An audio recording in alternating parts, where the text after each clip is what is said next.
is the unresolved sovereignty and territorial issues. And broadly in the Asia-Pacific region, we have a number of territorial disputes unresolved, and in my view, nowhere close to resolution. We have, of course, the South China Sea, where we have the claimants China, Taiwan separately also has laid claims. We have also some Southeast Asian countries such as Vietnam, Malaysia, as well as the Philippines, of course. Then we have the Japan-China territorial dispute in the East China Sea. We have Japan-South Korea territorial dispute, and we also have Japan-Russia territorial dispute. Most of these disputes we see escalation of tensions over the past, let's say, 15 years or so, even though these are disputes that have their roots in historical issues, so they go back many decades ago. Even, for example, the Sino-Japanese territorial dispute goes back to the end of the 19th century. In most of these disputes, we see intersection between geopolitical drivers, economic drivers, for example, the presence or the expectation that there are resources, living and non-living resources, the territorial significance of the contested geographical features. According to United Nations Convention on the Law of the Sea, of course, if a geographical feature is an island, then that island would be generating exclusive economic zones. So it means that the claimant state would be able to explore and exploit resources in waters stretching up to 200 nautical miles from the geographical feature. So for most countries, this definition of an island and additional possibility of exploring and exploiting resources in exclusive economic zone have provided additional this driver to lay claims on certain territories.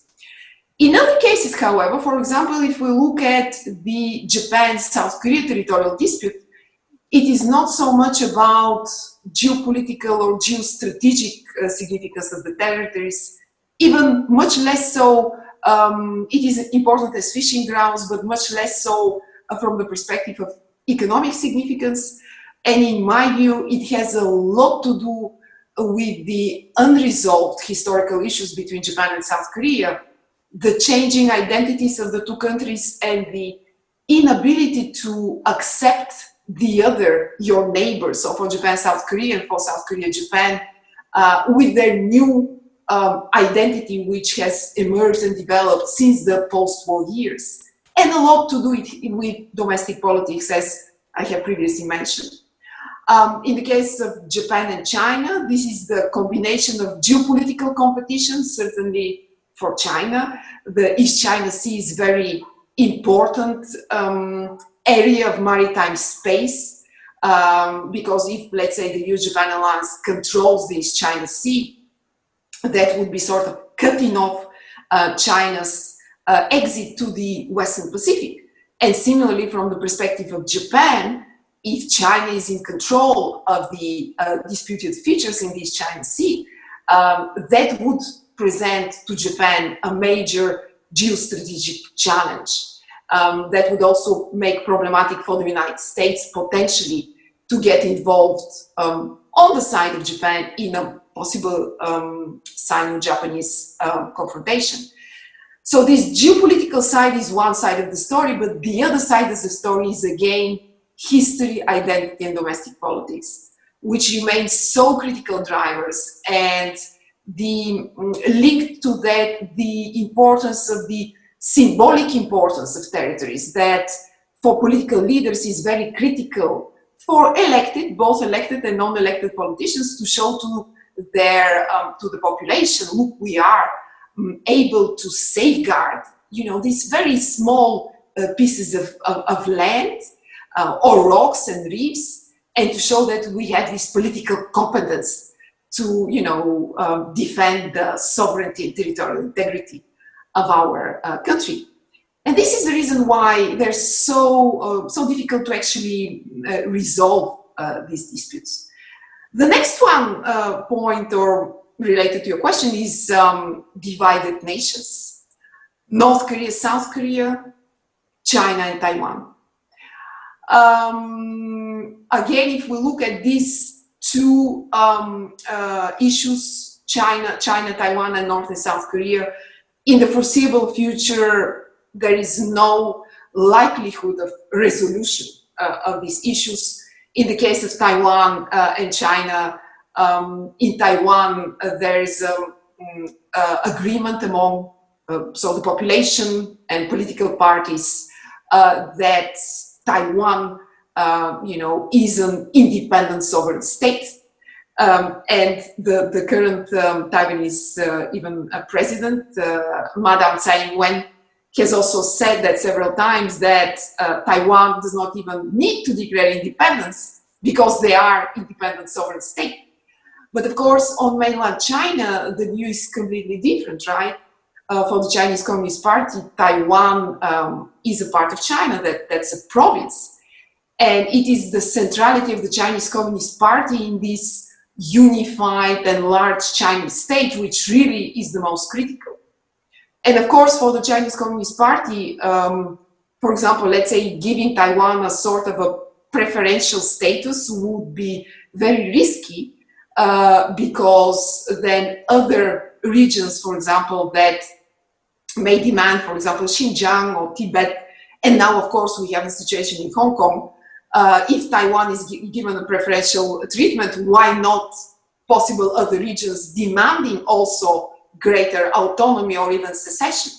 So Taiwan is certainly not only, when we look at Taiwan, China, it's not only about Taiwan and China, but it is about the stability of the greater Chinese state, of the People's Republic of China. And from the perspective of the legitimacy of the Chinese Communist Party, of course, it is absolutely unthinkable that Chinese leaders are or will be willing to accept Taiwan or Republic of China as an independent sovereign state. Now, North and South Korea have been coexisting for many, many decades, of course, after the end of the Second World War, division of the two Koreas. In recent years, we have had certain improvements between North and South Korea. But of course, one of the main issues which is tied and related directly to the dynamics between the two Koreas is the nuclear issue. In other words, it's, in my view, really impossible to examine North-South Korea relations without looking at the nuclear issue, which, of course, is also a non-proliferation concern, for example, for the European Union. The European Union has seen the North Korean issue from the perspective of nuclear proliferation, whereas for countries in the region, for example, Japan, North Korea has been perceived as a direct military threat. And of course, for South Korea, this is a matter of unity of the Korean nation. And that has remained a very painful issue for Korean people.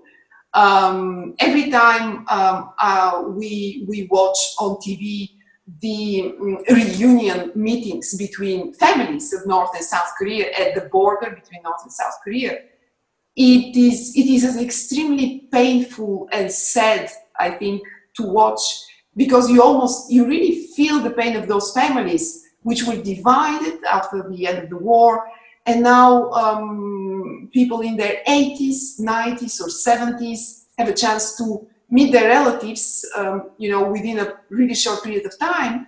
And once that ends and they leave, they do not have any more contact. And this is, in my view, North and South Korea is really this very painful story of a divided nation. In South Korea, there is hope maybe that in the future, at a certain point, there will be reunification, but not, I think, in the immediate future, because you also have the North Korean side of the story, and for obvious reasons, it is hard really to tell, right, what North Korea wishes to, achieve with South Korea. In my view, the main objective is for North Korea to simply have direct bilateral negotiations with the United States, which has been happening under President Trump. But of course, for the North Korean leadership, North Korea is the DPRK regime, Democratic People's Republic of Korea, and the regime in Pyongyang is the representative, true representative of Korea. And of course, last but not least, is the United States and China.